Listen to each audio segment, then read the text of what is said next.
Web 3.0 is changing our world today. You know it's changing a lot out there, and it's going to affect your life in business. But is it a scam?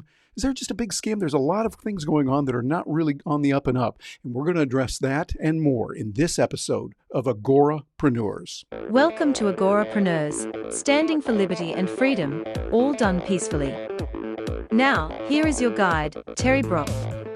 Hi, I'm Terry Brock, your guide here on Agorapreneurs, where we talk about the lifestyle of entrepreneurs who believe in freedom, doing things voluntarily, never initiating force or coercion. That's what it's really all about. It's really live and let live. People cooperating with each other and helping and not harming others. Don't hurt other people. Don't take their stuff. That's really what it's all about. And we're going to be talking about a lot of different things, as we do on Video Rockstars, our sponsor of this, where you get to learn about video and about Web 3.0 and virtual reality and many other things that are happening. Matter of fact, just recently we had an issue on, had a seminar that was on Web 3.0, really good stuff with a guy named Mitch Jackson, an attorney who knows what he's talking about in that area. Video Rockstars is a place you can come and sign up for free to see the events that that occur every Wednesday. We'd love to have you join us. Just bounce over there to Video Rockstars. Notice that's stars with a Z.com, and we'd love to see you, because we're going to be talking about Web 3.0. And you know, when you look at what's going on, yeah, there's some shenanigans going on. A lot of people that will buy something and then they pump the price up and then they dump it. That old pump and dump thing. We're seeing some of that going on with the NFTs, those non-fungible tokens. So does that mean that the whole thing is a scam?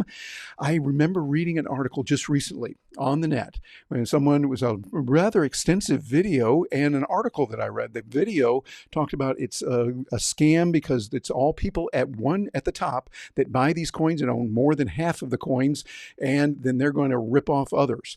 And I thought, that doesn't sound like it's a good thing. And the person said, because they don't have labor unions, then it's wrong too. And I thought, well, that didn't seem real good. And then I was reading some other information where people were saying, well, it's not right, and it's not going to be something that we can trust. Don't get into Web 3.0. Don't get into the NFTs. They're not good. Well, I can understand where they're coming from. We don't want fraud. Matter of fact, that's one of the things we stand against in Live and Let Live. It's not a matter of committing fraud or forgery on someone else or hurting them. You don't hurt other people. You don't take their stuff. You live life voluntarily, peacefully. This is how we do it. Now, peacefully doesn't mean you don't defend yourself. Someone attacks you, hey, you come back and you defend yourself. Yes, but we live life voluntarily as much as possible and peaceful. So when you look at Web 3.0, well, what do you think? What is it? Is it there? But I think that what's happening is people are thinking, hey, we've got to have labor unions to protect us. But you don't really need that. If you want to be protected, get your own damn union. And you create your own union voluntarily that does not exercise force or coercion against others. You get your own group of people that will operate together and just walk away peacefully from those who you don't want. You're with an employer that you don't like, walk away.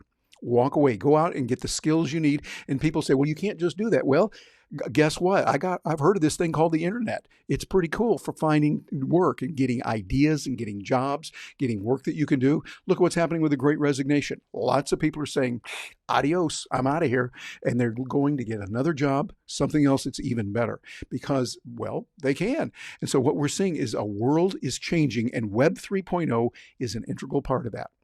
In addition to the people that are criticizing, there's some people that are saying, hey, this has something going on that we really need to know about. And they're talking about it right now. And matter of fact, one of those people, I wanted to show you what he's doing right here. Here's an article that was there. It's over at world.hey.com. And this is David Meinheimer. I think I'm pronouncing it, Heineminer and Hansen. He says, I was wrong. We need crypto.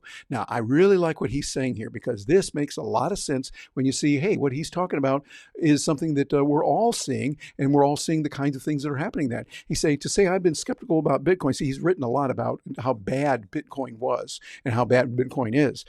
I've been skeptical about Bitcoin and the rest of the crypto universe would be an understatement of epic proportions. Since the early 2010s, some of my most ferocious Twitter battles have been against the HODL, that's hold on for dear life, people that get Bitcoin and then don't sell it, they just hang on to it, with the laser eyes you see often associated with it. And he talks about a lot of the Bitcoin's grotesque energy consumption. Well, there's some controversy about that. That's not necessarily true, but that's a whole different topic right now. Ridiculous transaction fees, I would have to agree. Low throughput, that happens at times too. By the way, we can work around that with a Lightning Network. That's another way to do it. The incessant pump and dump schemes in shit coins, the wild price swings in the main coins, the obvious fraud that is Tether, the lack of real decentralization in most of the current Web3 structure, and on and on and on. And you know what? He's right. There's a lot of that going on, a lot of shenanigans, I'll call it that, shenanigans that are going on out there. And we know those kind of things do not help. And they really do exist. But we've got to see, wait a minute, beyond that, what's going on? And he goes on to say, I really compliment him for writing this article that he did before, after writing many articles for many years saying it was all bad. Beyond all these real challenges, my bigger beef was actually fueled by the lack of imagination. I could see the fundamental promise of a digital currency free of banks. If you're living in a failing state like Venezuela, or an overly authoritarian one like China or Iran, and how was this relevant to the vast number of Bitcoin boosters living in stable Western democracies governed by the rule of law? Well, there's a lot going on. And what he talks about here is he sees the trucker protests in Canada. In just 3 weeks of honking, blocked streets and bridges, bouncy castles, and flag waving, the peaceful protest movement managed to provoke the most shockingly authoritarian response from the Canadian government.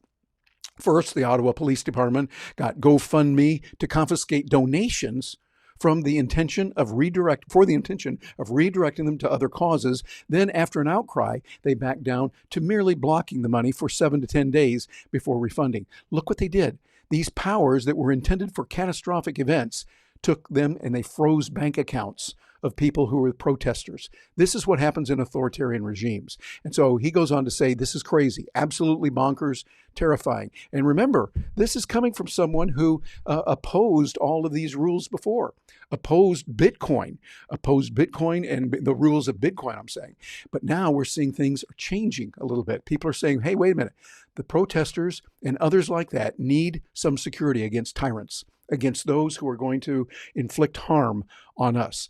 You see, the whole theory of this is decentralization. That's the key, that there's no one place that has it and has all the control of it. Now think about the argument that was made before that a few people get it and they get it at the top because they have all the money. Well, where's the money going to come from? Unless they're coercing people, saying, hey, buy this coin and it's going to go up, and then they won't get ready to dump it. Now, yes, they could do that. And this means you have to be your own bank. BYOB.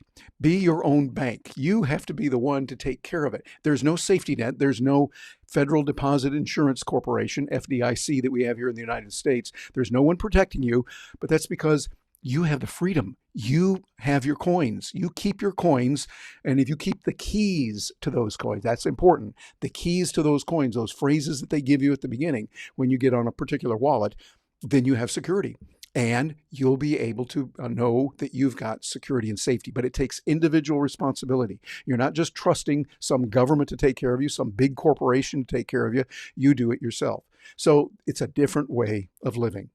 Well, think about our current systems, for instance, right now. It's not like the Garden of Eden out there. You try to get money, a bank can cut you off like that very quickly. In the United States, people can freeze your bank accounts without you even knowing about it, without you knowing why. They just do it. And you've not been convicted. You've not had a trial. It just works that way. And somehow that seems like a little bit rough. And so having some money that you can have that is your own makes all the sense in the world. Bitcoin is something, by the way, it is not anonymous, but it is private. It's private in that you have a signature, you have a series of numbers, but it can be found, which is why I say, and many others say, I think wisely, legally do what you're going to do on the net. Don't do something illegal going, oh, wink, wink, nudge, nudge, I can get away with it. No, they're monitoring that, things like chain analysis, programs that can look at Bitcoin and find out who did it, trace it to that person. And I understand that. And so, okay, that's the way it is. We can have Bitcoin, but you see, you could earn Bitcoin and now pay tax on that. That's what the law says. So we do that. Now, we can have another discussion on the morality of that. But right now, the law is there. And I find you just live a more comfortable life if you obey the law. And hey, the laws are set up so that if you can get out there and make millions of dollars, which you can, maybe $1, $2, $5, $10 million in the United States today, you could have a pretty good life, even if you're having to pay a lot in taxes. So using this in the right way, in the legal way, makes all the sense in the world. The real key on all of this is a decentralized way of living. We don't have a bunch of controlling people at the top and then telling you what you're going to do. Everyone is able to have a vote, for instance, in a DAO, a decentralized autonomous organization. And that DAO gives you the ability to have a say of what's going on. Now, the people that have more, it's like they have more shares in a company. They're going to have a bigger say. So you know that going into it.